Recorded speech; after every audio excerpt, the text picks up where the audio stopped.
नमस्कार साथियों, आपका फिर से एक बार स्वागत है आपके अपने खास चैनल पर, देव साधना चैनल पर।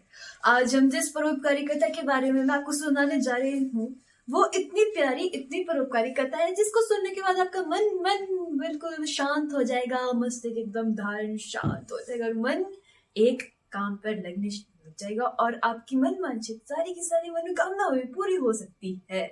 पूरी होगी, क्यों नहीं होगी, आपकी मनोकामना पूरी होगी क्योंकि ये कथा है महान शिव यानी कि पूरे के ब्रह्मांड के गुरु, इस धरती के गुरु, इस पूरे के पूरे हमारे गुरु, हम सब के प्रभु श्री शिवजी जी महाकाल जिसे कहते हैं, जो कि एकदम शांत रहते हैं, बिल्कुल अपने मन मस्त में रहते हैं।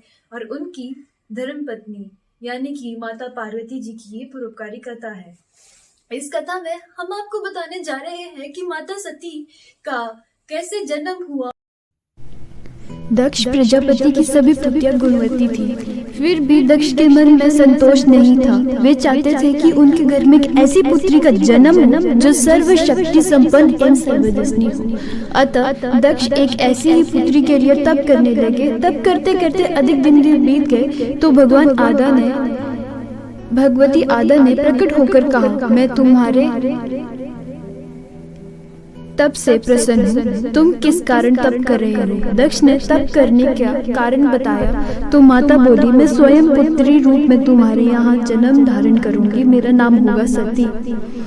मैं सती के रूप में जन्म लेकर अपनी लीलाओं का विस्तार करूंगी। फलवत भगवती आदा ने सती रूप में दक्ष के यहाँ जन्म लिया। सती दक्ष की सभी पुत्रियों में सबसे अलौकिक थी। सती ने बाल्यावस्था में ही कई ऐसे अलौकिक, आश्चर्यजनक, चकित करने वाले कार्य कर दिखाए थे जिन्हें देखकर स्वयं दक्ष को भी हैरानी होती रहती थी। जब सती विवाह योग्य हुई तो दक्ष को उनके विवाह के लिए चिंता होने लगी। उन्होंने ब्रह्मा जी से इस विषय में चर्चा किया। ब्रह्मा जी ने कहा, सती आदा की अवतार है। आदा यानी आदि शक्ति और शिव आदि पुरुष है। अतः सती के विवाह के लिए शिव का योग्य उचित वर है। दक्ष ने ब्रह्मा जी की बात मानकर सती का विवाह शिव जी के साथ कर दिया। सती कैलाश जाकर भगवान शिव के साथ रहने लगी। भगवान शिव के दक्ष दामाद थे, किंतु किसी वजह से दक्ष के हृदय में भगवान शिव के प्रति बैर और विरोध पैदा हो गया। एक बार देवलोक में ब्रह्मा ने धर्म के निरूपण के लिए एक सभा का आयोजन किया था। सभी बड़े बड़े देवी देवता एकत्र हुए। भगवान शिव भी इस सभा में बैठे थे। सभी मंडल में दक्ष का आगमन हुआ। दक्ष के आगमन पर सभी देवता उठ खड़े हुए, पर भगवान शिव खड़े नहीं हुए।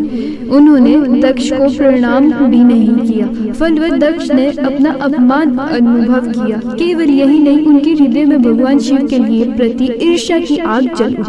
वे उसे बदला लेने के लिए समय और अवसर की प्रतीक्षा करने लगे। एक बार सती और शिव के कैलाश पर्वत पर बैठे हुए परस्पर वार्तालाप कर रहे थे। उसी समय आकाश के मार्ग में विमान खगोलन की ओर जाते हुए दिखाई पड़े। सती ने उन विमानों को देखकर भगवान शिव से पूछा, प्रभु ये विमान किसके हैं और कहाँ जा रहे हैं? भगवान शंकर ने उत्तर दिया, आपके पिता ने बड़े यज्ञ का आयोजन किया है। समस्त देवी देवताएं इन विमानों में बैठकर यज्ञ सम्मिलित होने के लिए जा रहे हैं।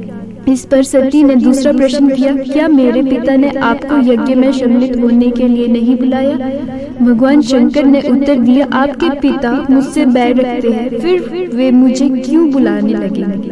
सती मन ही मन सोचने लगी, फिर बोली, यज्ञ के इस अवसर पर अवश्य मेरी सभी बहनें आएगी। उससे मिले हुए बहुत दिन हो गए हैं। यदि आपकी अनुमति हो तो मैं भी अपने पिता के घर जाना चाहती हूँ। यज्ञ में सम्मिलित हो लूंगी और बहनों से भी मिल लूंगी।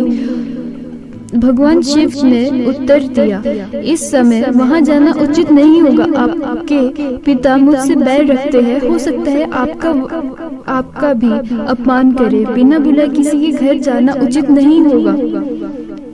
इस पर सती ने प्रश्न किया, ऐसे क्यों?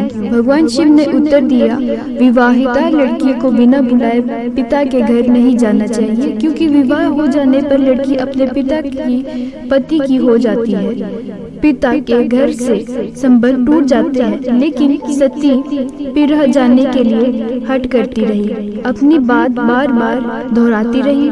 उनकी इच्छा देखकर भगवान शिव ने विरह जाने की अनुमति दे दी। उनके साथ अपना एक गण भी साथ में भेज दिया। उस गण का नाम था विदर्भ था।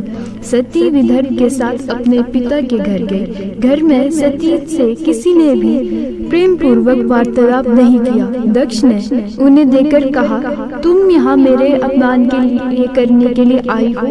अपनी बहनों को तो देखो, देखो वो किस प्रकार भांति भांति के अलंकारों और सुंदर वस्तु से सज्जित है। तुम्हारे शरीर पर मात्र बागंबर है। तुम्हारा पति शिव शमशानवासी और भूतों प्रेतों का नायक है। वो तुम्हें बागंबर के सिवा बागंबर छोड़कर और पहनना ही क्या सकता है। दक्ष के कथन से सती के हृदय में पश्चाताप का सागर उमड़ पड़ा।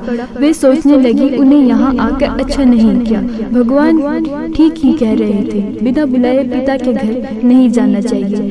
पर अब क्या हो सकता है, अब तो आ ही गई हूँ।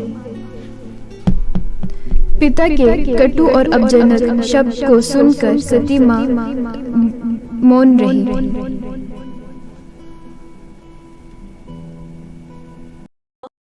तो आप मुझे बताइए कि आपको शिव और सती की प्रेम कथा कैसी लगी ये आप मुझे कमेंट सेक्शन में भी बता सकते हो, कमेंट करके एंड लाइक करके भी बता सकते हो।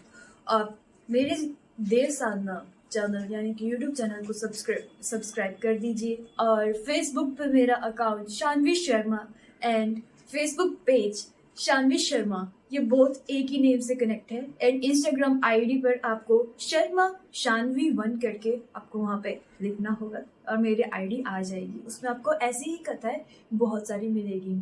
आप मुझे बताइए, मैं आशा करती हूँ कि आपको मेरे ये सारी शिव और प्रेम की मेरे बताने का तरीका से थोड़ा सा समझ जरूर आया होगा और थोड़ा क्यों पूरा समझ आया होगा।